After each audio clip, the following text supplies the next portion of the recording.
Hi, and welcome to Making Tracks with me, Nkongo. Long before light rail trains run, there are two preliminary phases of development, an evaluation and design phase. These two phases ensure the project meets the needs of the community while adhering to safety, regulatory, and budgetary constraints. Part of the evaluation phase is an environmental process. It's been underway since 2022, and it will extend through this summer.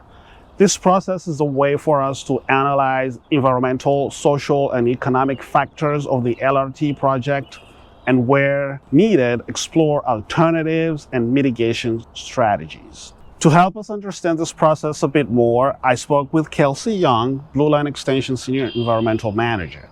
My role is to manage our environmental review process all the way from the project development phase into construction and into operations. Tell me a little bit about your background. Primarily, I came to Metro Transit because I am passionate about transit and bringing these transportation investments to community. My background is that I have a Master of Urban and Regional Planning from the Humphrey School at the University of Minnesota, where I studied environmental planning. And from there, I worked at a consulting firm for a little over 6 years, working on environmental reviews for a number of different types of transportation projects. From there, I came to Metro Transit, and I've been working on both the Green Line Extension project and the Blue Line Extension project for about the last 10 years. Blue Line Extension is really giving me this opportunity to engage with how environmental review work can relate to community members and how community members can influence the project. What is the environmental review process, and how does that work, and how is that related to the project? For federally funded projects or projects that are seeking federal funds, we need to undergo an environmental review following the National Environmental Policy Act. And we also have state requirements as well, but our work is really focused in partnership with the Federal Transit Administration. The National Environmental Policy Act requires us to, for federal agencies, to evaluate the impacts and benefits of a project before it advances. So the purpose is to evaluate those impacts and benefits, to study them, to look for ways to avoid, minimize, and mitigate those impacts, looking to maximize the benefits of the project before we are rolling into construction. But I'm hearing environment. Does that have to do with the trees, the environment we live in, air? What is that environment component? Yes, it includes all those things that you mentioned, our natural environment, but it also includes social and economic impacts as well, particularly on the Blue Line Extension, where much of the project is in an urban setting. We really dig into the impacts on community specifically. So, people often think of environmental review as being very focused on permitting and trees and wildlife and things like that, which are part of our review process, but many of the impacts and benefits that we study are more focused on community members, the residents and businesses that are there today. How does that work? The input of community members is really critical to developing our environmental review. And in fact, that is part of the purpose of it, is to allow for the general public to understand the impacts and benefits of the project too, and providing opportunities for comment. And so the information that we can learn from community members really helps build out our understanding of those analysis topics.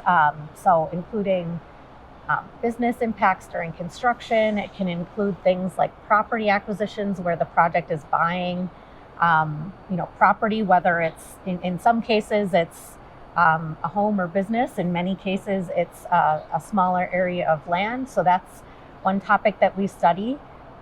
It also includes things like the economic impact of the project. With transit investments of this type, we really look for light rail to be a catalyst in economic development and providing more opportunities for people to get from where they live to jobs and get connected to those regional opportunities through a transportation investment.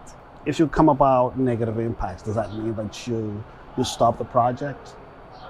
Our goal with these environmental reviews is to identify and disclose those impacts. So for a project of this magnitude, we are following an environmental impact statement process, which is really the highest level of environmental review in terms of it is expected that there are significant impacts, significant negative impacts that need to be studied and evaluated so that we can look for ways to minimize and avoid those impacts primarily, but then also explore opportunities for mitigation. So looking for ways to offset those negative or adverse impacts of a project as part of the work that we do. And that really is a key component that we look to community members to help influence, and we look to collaborate with them on how can we maximize the benefits and offset the negative impacts to make this project a success for community members. When we are in environmental impact statement process, there are two steps. So we're in a supplemental environmental impact statement process for the Blue Line extension. So we first developed the supplemental draft environmental impact statement. There's a comment period with several public hearings, which were held last summer. We received many comments related to those opportunities for mitigation or strategies to address the negative impacts. And then we continue studying the feasibility of those mitigation strategies. And we do continue those conversations with community members. We see who commented, we reach out to community organizations, neighborhood groups, things of that nature, to continue those conversations and understand, are we getting it right?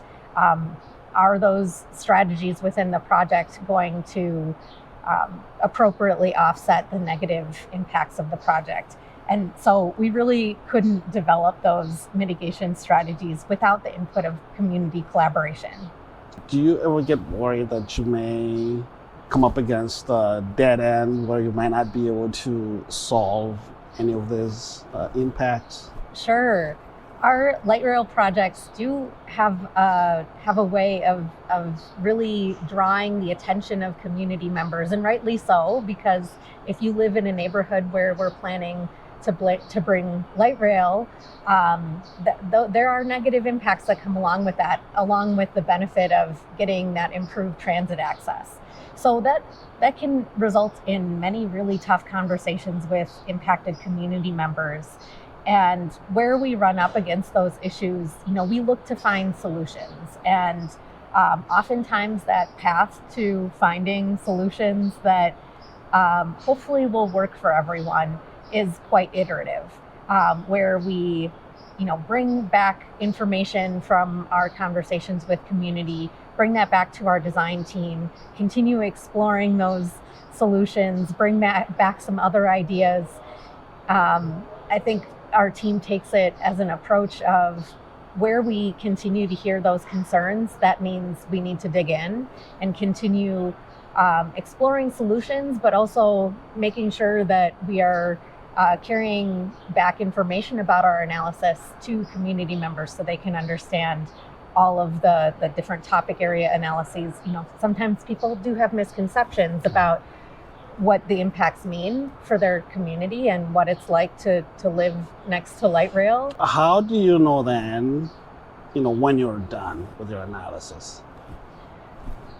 Ultimately, our environmental review process concludes with a record of decision, or in our case, we're anticipating an amended record of decision since we are in a supplemental environmental review phase.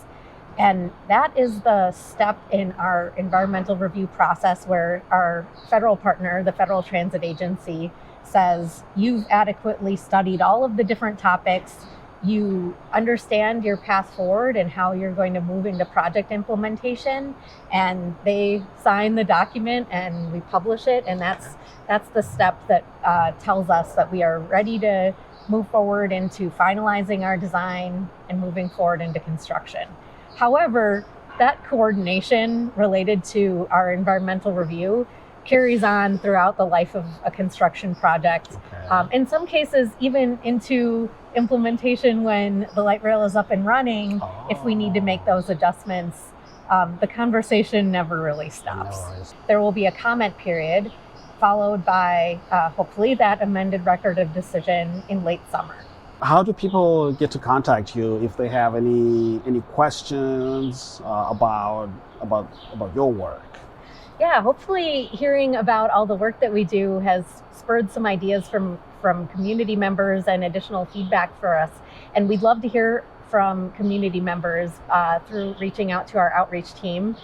We work together closely and are in contact every day. So emailing our outreach team email contact is the best way to get in touch with us, our environmental team. Thank you, Kelcie, for joining us on Making Tracks. Appreciate your time. To check out the supplemental final environmental impact statement, SFEIS, that Kelcie was talking about, please visit our website. Send us your comments and questions. Your input matters. We read each of the comments and do our best to incorporate your concerns, questions, and comments into a final environmental statement. Follow the link here to send us your thoughts. And remember, the comment period is currently open. There are many ways to connect with us. Follow the links listed below for more details about the project or to speak with your city's community outreach coordinator. You can find more detailed information about the environmental process and the Blue Line Extension project here. On the next Making Tracks episode, I will discuss all aspects of design with Blue Line team member Ryan Kronzer. Thank you for watching. See you next time on Making Tracks with Nkongo.